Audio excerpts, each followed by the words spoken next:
everyone, welcome back to my YouTube channel. This is Madge, and for today's video we're going to talk about this new project, Privacy AI guys, under Solana ecosystem. And isa to sa mga trending now, and isa kasi sa mga bigatin dahil bigatin din yung mga investors nga and inaay ng mga airdroppers out there. So meron siyang application sa Google Play Store and sa iOS guys. And lalagay ko lang yung link sa description box down below para directly na kayo once napanood niyo siya. And don't forget to input the code kasi di kayo makakapag-proceed kapag hindi nga na-input yung code guys. So tuturuan ko kayo dito ng step by step para kayo maka-earn ng points guys. Especially this one is for the early bird points as of the moment dahil bagong-bago pa lang siya. And hindi siya for free dahil you need to deposit some of Solana para yon sa pag-mint guys. Okay? So, may mga tips and tricks din ako dahil medyo tricky siya kapag gagawin nyo guys, especially the KYC. So, kaya huwag kayo mag-escape. Stay tuned at the end of this video para wala kayo ma-miss na important details guys, especially kung paano nyo matatapos yung mga kailangan task dito para makapag-proceed kayo for the next step.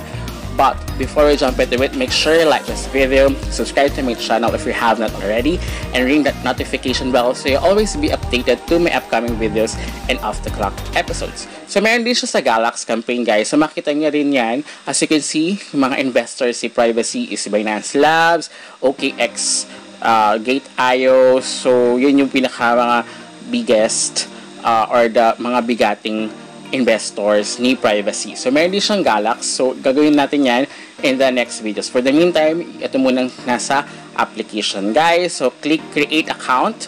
Yung login kasi kapag nakakreate na kayo ng account kasi may sarili siyang Solana address dito guys. Okay, just click the boxes and then basahin nyo na lang din siya or you can scroll it hanggang sa baba. So yung dalawa yan, yung dalawang box, i-click nyo lang and then click continue.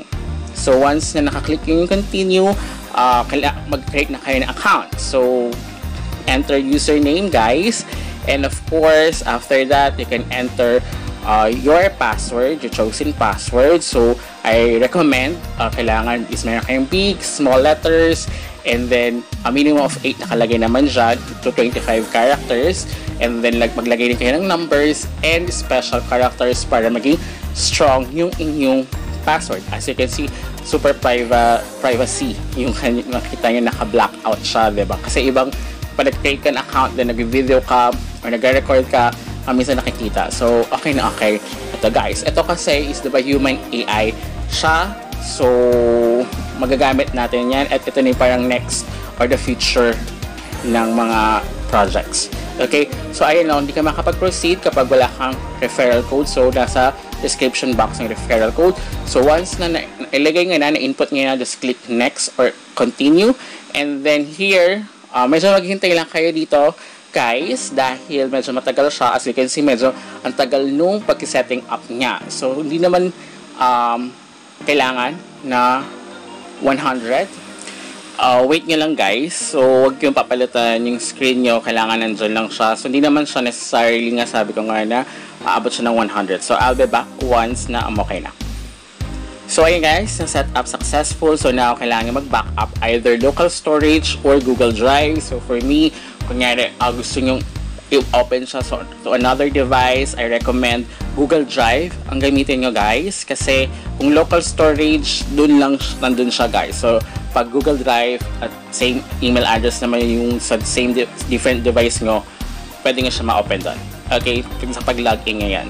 And now, once na okay na, nakapag-backup na kayo, just click next guys once na naging successful ang choice nyo guys. So now, pwede na tayo makapunta sa ating application. So here sa space may crypto, yung sa crypto andun yung nakita nyo yung crypto, dun nyo makita yung balance nyo guys and the NFT kapag nakapag-mint na kayo dito. So ito for the early bird pa lang nakita niya. So mag-run siya for 10 days. So itong ginagawa ko, I think, or pag-post ko nito, baka less than 10 days na siya or less than 8 or 7, something like that. O yan. So here, makuha nyo kapag kinilik yung crypto, makikita nyo doon yung inyong Solana address. So doon kayo mag-deposit. So you can copy it and mag-deposit kayo here ng 0.03 guys, worth of $4 siya guys. Yun para makapag-mint kayo dito. Ayan, so nakapaglagay na ako. So now I can mint the NFT guys. So here, kailangan natin i-verify your human likeness. So ito na kung ginagamit dahil nauso na yung mga passport, yung Web3, di ba? Like sa Galax. So ito na yung the next KYC, something like that yung sinasabi nila, the next chapter of the mga projects na kailangan ng ganito at magagamit. Kaya ito is ginagawa na. And take note here, tip ko sa inyo, mas okay siya kasi kailangan to natural light. So bawal siya yung pag nagbukas kayo ng ilaw, yung light ng ilaw, magaganito siya, hindi nyo makita, so hindi siya pa pwede. So much better kung gagawin nyo siya is either morning or hanggang afternoon. Pag night kasi kailangan yung kasi kanina, diba? Kailangan nyo pa maghanap ng ng talagang normal. So kapag hindi ganito yung itsura, yung black yung likod, ulitin nyo na lang guys, kasi meron pala siyang rareness. May super rareness, super common, so mas okay na makuha nyo super rareness guys. As you can see, dun naman yung babayaran nyo kung magkano yung total, as hindi naman siya buong 0.03, parang 0.025,